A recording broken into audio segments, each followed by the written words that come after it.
The press release stated that, and I quote, "The attack upon the International Republican Institute's role in Ghana's electoral reform process has been misrepresented and manipulated to win political, partisan, and ethnic sentiments," end quote.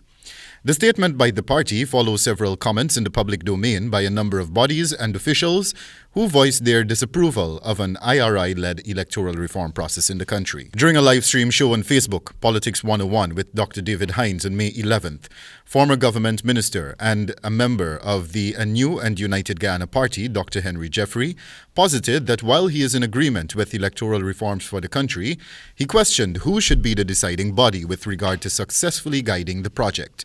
He noted that some officials have already apparently made that decision. President Ambassador of the United States got together with the PPP, who was placed in power as a result of all of that, and determined that they're going to bring the IRI. Dr. Jeffrey, during the airing of that program, also pointed to an incident in Ethiopia, where he said the institution, IRI, was allegedly sowing seeds of discord among the politicians in that country. Because the American ambassador himself says that the IRI are carrying a process that would make it impossible for the government and the opposition to come together.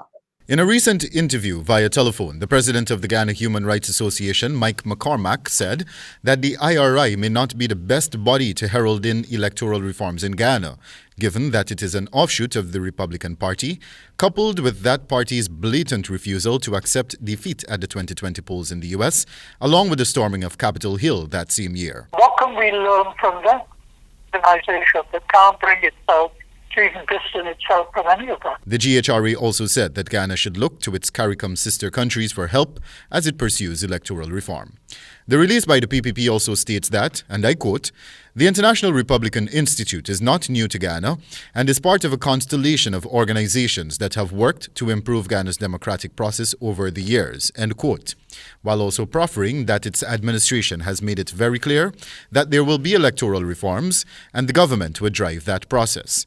The PPP further reminded that it made a commitment to work with various international organizations and governments, as well as local organizations and political parties that stood with Ghana in defense of democracy during the dark 5 months when it was under severe threat.